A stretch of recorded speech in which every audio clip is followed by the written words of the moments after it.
താലി. രചനാവതരണം നന്ദു എച്ച് കൃഷ്ണ. എനിക്ക് ദേഷ്യം വരുന്നുണ്ട് ദേവാ. Just stop crying. ഇതൊരു കോളേജാണ്. These things are very normal here. Proposals, cheating, അങ്ങനെയെല്ലാം. If you are interested say yes. Otherwise just ignore and move on. അത് ചെയ്യാതെ ഇങ്ങനെ കരഞ്ഞിട്ടെന്താ കാര്യം? പറയുന്നതൊക്കെ കേൾക്കുന്നുണ്ടെന്ന് തോന്നുന്നു. പക്ഷെ കണ്ണുനീർ തുള്ളികൾ ഇടതടവില്ലാതെ വീഴുന്നുണ്ട്. ആകെയുള്ള അനക്കം ഇടയ്ക്കിടെ കേൾക്കുന്ന ശബ്ദമില്ലാത്ത തേങ്ങൽ മാത്രമാണ്. ഇനിയും ഇവളെ നോക്കിയിരുന്നാൽ എന്തെങ്കിലുമൊക്കെ പറഞ്ഞു പോകുമെന്ന് പേടിച്ച് ശ്രീ ഇരുന്ന കസേരയിൽ നിന്ന് എഴുന്നേറ്റതും പുറത്തു നിന്നൊരു തല ഉള്ളിലേക്ക് എത്തി നോക്കിയതും ഒരുമിച്ചായിരുന്നു. ഏയ് യു! അവൻ പുറത്തു നിന്നയാളെ കയ്യാട്ടി വിളിച്ചു. പൂർത്തിയായി. ഇങ്ങേട്ട കണ്ണിന് ഇത്രയും കാഴ്ചയുണ്ടായിരുന്നോ? ചിത്ര പിറുപിറുത്തുകൊണ്ട് അകത്തേക്ക് കയറി. എന്തുപറ്റി? കുറെ നേരമായല്ലോ താൻ ഉള്ളിലോട്ട് എത്തി നോക്കിക്കൊണ്ട് നിൽക്കുന്നു. Any problem? അത് സർ, ഞാൻ മിത്രയുടെ കൂടെ വന്നതാണ്.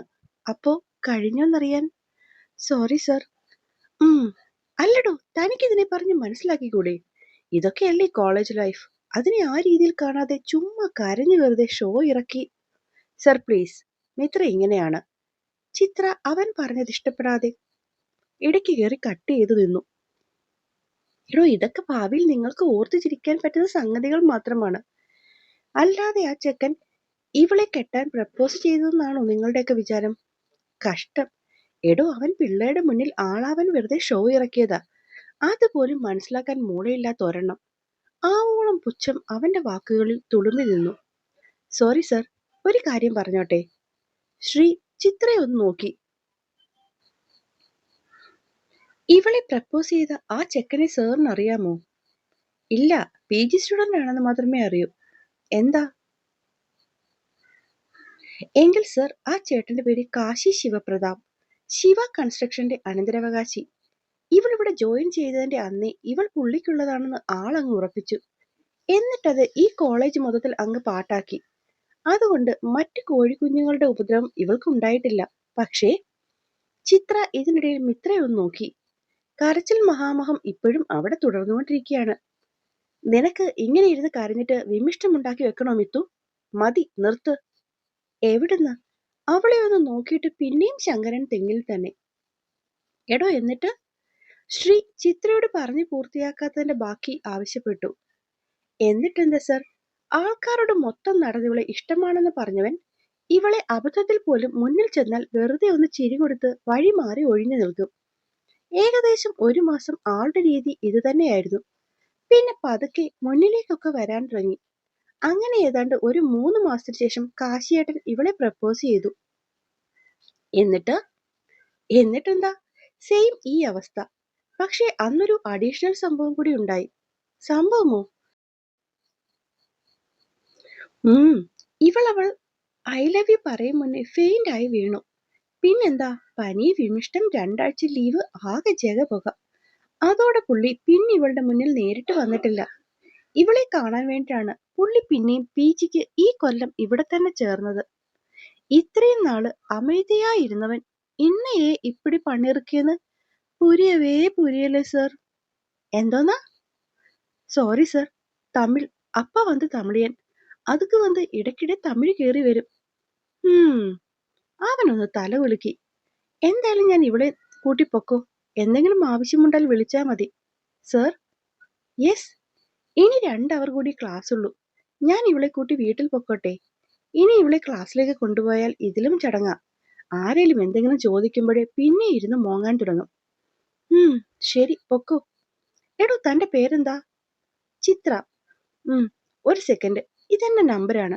ഫ്രണ്ടിൽ നിൽക്കുന്ന സെക്യൂരിറ്റിയെ കൊണ്ട് ഓട്ടോ പിടിച്ചിട്ട് പോയാൽ മതി. എന്നിട്ട് ആ ഓട്ടോയുടെ ഫോട്ടോയും ഡ്രൈവറുടെ നമ്പറും എനിക്ക് ഈ നമ്പറിലേക്ക് മെസ്സേജ് ചെയ്ത് തരികയും വേണം. ഓക്കെ? Yes sir. എങ്കിൽ പൊക്കോ. മിത്ര ചിത്രയ്ക്കൊപ്പം പുറത്തേക്കിറങ്ങി, പിന്നിലേക്കൊരു നോട്ടം പോലും അറിയാതെ. ഈ കാലത്തും ഇങ്ങനെയുള്ള പെൺപിള്ളേരോ? ഇതിനെയൊക്കെ കെട്ടുന്നവന്റെ കഷ്ടകാലം. ശ്രീ അറിയാതെ തലക്കടിച്ചുപോയി. ഇതേ സമയം ചിത്ര നിന്ന് തുള്ളുകയായിരുന്നു. വെറും 10 രൂപയ്ക്ക് തീരേണ്ട കാര്യമാ അങ്ങേര് 100 രൂപയ്ക്ക് ഉണ്ടാക്കി തന്നിരിക്കുന്നത്. ഓട്ടോ പിടിച്ച് പോണം പോലും. അതിന്റെ കൂടെ സെക്യൂരിറ്റി ഓട്ടോ പിടിച്ചാലേ ഒക്കൂ. ഒപ്പം ഒരു ഫോട്ടോ ഇടണമെന്നും പോലും. എനിക്ക് വിറഞ്ഞു വരുന്നുണ്ട്. ഐസ്ക്രീം ഷാർജ കുടിക്കാൻ വേണ്ടി സൂക്ഷിച്ചു വെച്ച കാശ. ഓ ഡാർക്ക്.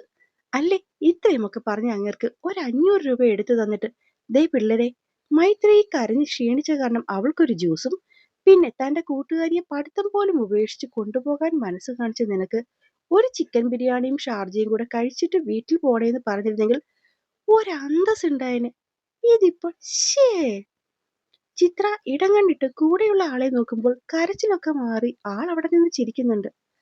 അടി പാവി, സിരിക്കറിയാ, താങ്ക മുടിയിലെ. മതി ചിത്തു, ഇനി നീ തള്ളി മറിക്കല്ലേ, താങ്ങില്ല. ഇല്ല, നിർത്തി. നീ ഓക്കെ ആയല്ലോ, എനിക്കത് മതി. നീ ഇവിടെ നിക്ക്, ഞാൻ പോയി വേഗം ബാഗ് എടുത്തുകൊണ്ട് വരാം.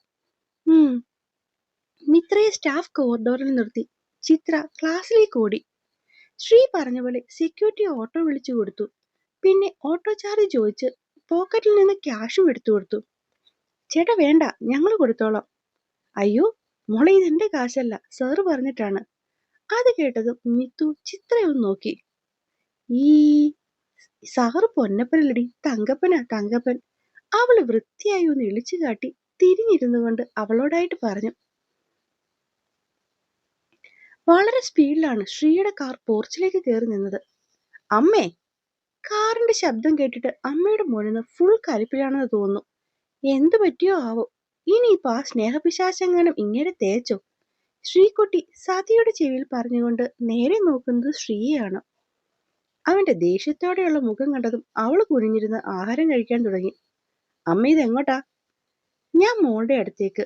കുറച്ചു മുന്നേ മായ പറയുന്ന കേട്ടു അവൾക്ക് പനിയാണെന്ന്. ഞാനൊന്ന് പോയി നോക്കിയിട്ട് വരട്ടെ. ഇപ്പൊ പോകണ്ട അമ്മേ, അവള് കഞ്ഞി കുടിച്ച് കിടന്നു. ഞാൻ അത് കണ്ടിട്ടാ ഇങ്ങോട്ട് വന്നേ. ആണോ? നന്നായി. അപ്പൊ അവൾക്ക് പനിയുമായി. അല്ലമ്മ, അമ്മ ചോദിച്ചില്ലേ മായാന്റിയോട് അമ്മയുടെ ദേത്തുപുത്രിക്ക് എന്താ പെട്ടെന്ന് പനി വന്നതെന്ന്?